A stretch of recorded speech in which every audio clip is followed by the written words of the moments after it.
In the news this week, an exclusive poll reveals public confidence in Health Minister Roger Cook. They are Australians too. An Australian-Indian top doctor accuses the federal government of having no plan to help Aussies stranded in India.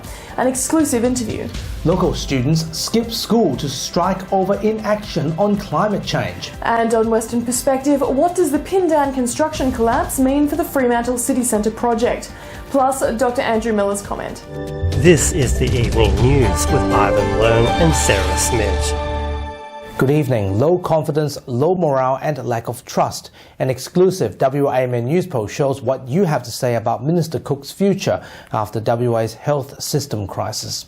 Following the death of 7-year-old Ashwara Ashworth, overcrowding in the state's hospitals and record ambulance ramping speculations have been raised about the future of Health Minister Roger Cook. Helene Fong reports. Following the recent turbulence and chaos within our state's health system, a WAMN Newspoll is asking the public the following. Do you trust WA Health Minister Roger Cook with our hospitals? The results are tight so far, showing that just over 51.6% of viewers have confidence in the Health Minister, whereas 49.4% of viewers said no and he should resign. The Newspoll split has generated some interesting response, with Australian Medical Association WA and Australian Nursing Federation Secretary saying the Newspoll divide shows the public understands about the issues of our health system. What do you make of the results so far, the public? Well, I think the best question you should be asking, I mean, that's an interesting question, and I'm not surprised it's 50-50, because I think what's happening is people are realising there are problems, and now that we no longer have the pandemic to paper over those in terms of the oxygen that the pandemic has taken up in the media, people are now saying, oh, okay, so we have got some problems here, and they're always there, and they've got worse. But the other question you could be asking your viewers is whether they support the rally on Tuesday. Well, it's the same here. It's about split 50-50. Yeah. So we're saying, look, I think we need change in the way that portfolio is being managed, whether that's Roger Cook just focusing all of his attention on it and admitting there's problems, or whether that's moving on to someone else. We just need change in the system. All this come on the back of a wave of crisis in WA's health system, following Ashwara Ashworth's tragedy and cuts to Midland Public Hospital. The hospital funding cut issue was exclusively revealed by WAMN News. Now the nurses are planning a rally this coming Tuesday, hoping their voice for change will be heard by the McGowan government. The Premier, on the other hand, continues to stand by his minister. Yeah, look, Roger has been Health Minister or Shadow Health Minister for 12 years. There's no one with greater knowledge or experience at a political level on health than Roger Cook. That's a fact. In Western Australia, perhaps even in Australia. So he is the right person to do the job. The events of the last 6 or so weeks since Ashwara died have been very unfortunate. But at this point in time, my main concern is making sure our hospitals continue to work effectively, we continue to value staff, but also the family. You can continue to have your say on the Newspoll via the WAMN News page until the end of next week. Helene Fong, WAMN News. Executives at the Australian Medical Association WA have spoken out, calling for better measures to help Australians stranded in India. In an exclusive interview, Dr. Aprita Ghosh revealed that the association has written to the Prime Minister warning about this issue 4 weeks ago. She says the government has no plans to help stranded Australians, at the same time claiming they have a right to be treated fairly. I spoke to Dr. Ghosh earlier in her only interview. Dr. Ghosh, thanks for joining us tonight. Do you believe too little too late has been done by the federal government on this matter? Absolutely, Ivan. I do think if I have to sum up this entire fiasco of repatriation flight, it is too little too late by the federal government. We did warn federal government 4 weeks back with a letter to Prime Minister stating that delaying the repatriation flight is definitely not a good idea, and we should rather concentrate on ramping up the vaccination and putting up our effort towards building purpose-built quarantine facilities. But of course, that has been left too late, and this is what the repercussion we are facing. Let's face it, we are having one flight per week to get home 10,000 stranded Australians, we're talking about more than months before we can achieve anything in that. And time is an essence here. You know, those people who are left there are just left on their own without any plans for their safety. That's really not fair. Okay, so are you saying that taxpayers are left to die there? Absolutely. I do believe that they are Australian citizens. They are tax-paying citizens. They have got the right to a good, high-quality medical care, just like you and me. So to just abandon them is really not fair. The government needs to be more innovative, more thinking on their feet, and should have more clear and transparent plans of how they can ensure safety of those people who are tested positive in India. So before we continue to talk about the plans and repatriation issues, people will ask to a certain extent, they know the risks of going there, yet they went there. So should they be given assistance then? So, Ivan, I would say that let's talk about compassion. Individual circumstances and how people deal with their own bereavement. Majority of these people have gone for bereavement, really.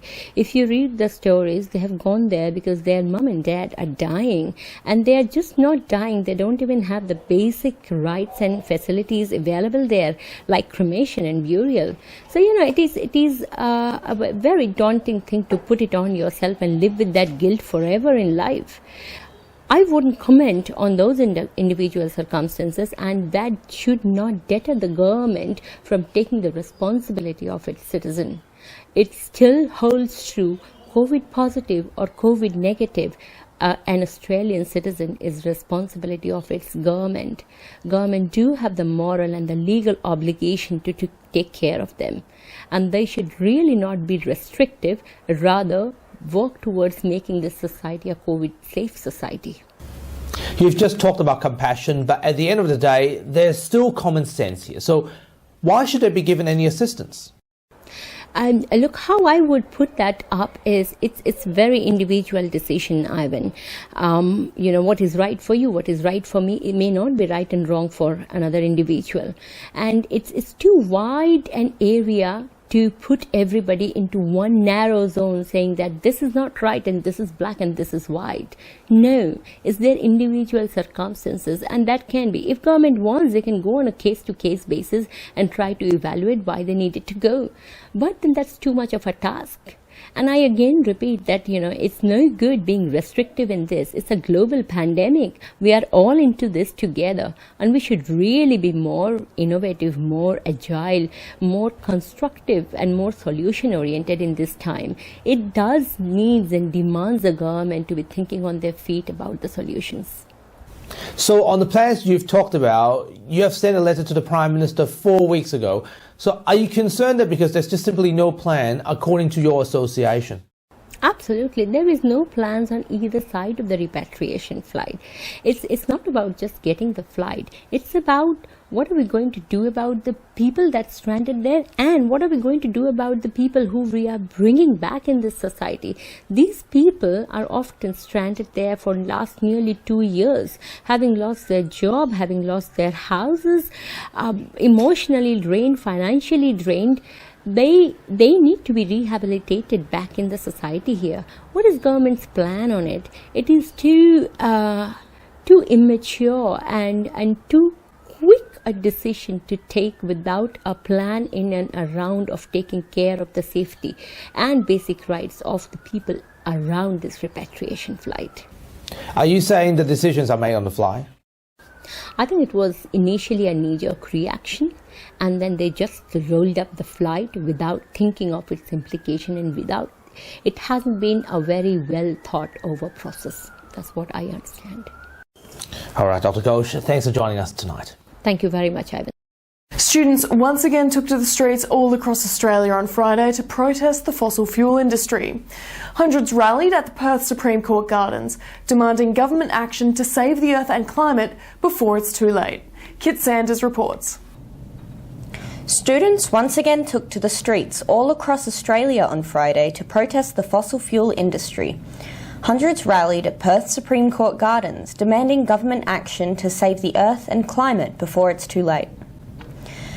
Pia O'Flynn, who organised the Perth protest, says a gas-led COVID recovery is disastrous, not just for people now, but future generations. When I first heard that they were going to plan on recovering from COVID-19 by basically boosting the gas industry, I was so disappointed. Young and old alike united to pressure the federal government to cease funding and support to gas and coal energy across the nation and to scrap the planned Scarborough gas development in West Australia's north. I'm worried about what my future holds and what the health risks will be of continuing to pump these fossil fuels into our atmosphere. Eminent scientists across Australia are calling for net zero emissions by 2050. Urging the government to reconsider its targets, citing outcomes for health, climate and economy. Australians have noted increasing bushfires caused by climate change, which between 2019 and 2020 warmed the atmosphere by 1 degree Celsius for 6 months, in an almost self-perpetuating cycle. With rallies in over 50 nations and in all major cities, will the government finally begin to listen to the people who will inherit this nation after them? Climate change is very important, and I'd urge the Commonwealth Government in particular to do more. We're doing more. We've got a Minister for Climate Action, and you'll see further action by my government in relation to these issues. But I just encourage young people to go to school. Kit Sanders, WA, MN News. Trade workers have been left unpaid and potentially out of pocket. Following revelations, construction giant Pindan has been placed into administration. Workers owed hundreds of thousands of dollars by the company claims they have not been paid for months, resulting in the state opposition's renewed calls for greater protection for workers.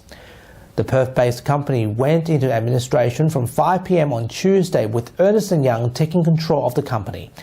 However, rumours and speculations about the group's financial future had caused concerns for subcontractors who were awaiting payment for work already undertaken. Finance Minister Tony Booty says the government was working through the issue involving impacts and solutions to help subcontractors. He says payments had been made until the end of March. There will be a creditors meeting on Friday, May 28 at 11 a.m. and as we know, 500 subcontractors, 400 trade suppliers are expected to gather there to hear when they're likely to be paid, if at all. And the feedback that we're hearing from these subcontractors is that that's a real concern. A skills summit will strengthen WA's workforce and fast-track apprenticeship program to keep the state globally competitive. Industry leaders across a number of sectors, including resources, defence, construction and healthcare, will meet at the summit in a bid to address the existing skill shortages. Meanwhile, the Construction Accelerated Apprenticeship Program will offer construction workers without formal qualifications the ability to have their skills recognised. The McGowan government says it'll help build a sustainable workforce to meet WA's immediate and long-term skills needs. We know that we've got a short to medium term issue that we need to address. We put in place over the last 4 years a whole range of programs to improve training for West Australians. Police are asking for the public's help finding a man who went on a racist spree, posting anti-Jewish hate posters in the northern suburbs. The man was caught on CCTV placing the posters inside Korean Senior High School after midnight last week. Was later spotted placing the posters along West Coast Drive in Marmion. Detective says the posters were seen in Korean, Sorrento, Marmion and Watersman Bay. He is described as 25 to 30 years old, 178 centimetres with a slim build and scruffy hair. Anyone with information is asked to call Crime Stoppers. Palestinian and Israeli envoys have agreed to a ceasefire after the 2 weeks of intensive fighting that resulted in 232 Palestinian and 12 Israeli deaths. As a ceasefire was announced, bombing intensified in the lead up to the deadline. American sporting icon Lee Evans passed away on Thursday after a stroke in Nigeria. He was 74 years old. Lee took part in the historic protests of the 1968 Mexico City Olympic Games, resulting in one of the most iconic photographs of the civil rights movement. His sprint record stood for 20 years without being broken. A Perth Zoo makeover will get visitors closer to the animals than ever before after Premier Mark McGowan launched the zoo's 20-year master plan this week. New features will include larger giraffes and orangutan enclosures, a new conservation centre which will create opportunities for visitors to see vet procedures, and a new tree house and nature play area. The state government's injecting $43.5 million into the facility and is calling on the private sector to pitch in with donations. Preserving these marvellous species is very important, so that's what this plan will do. The 20-year master plan will provide for brand new cafe and function facilities, which we should be completed by 2023, a new enclosure for the orangutans, a fantastic nature playground for the kids, and really open up some of that amazing conservation and veterinary work. And that's our weekly news and current affairs. For the latest, head to our website, wamnnews.com.au. From Sarah and myself, we wish you good health and good night. Take care.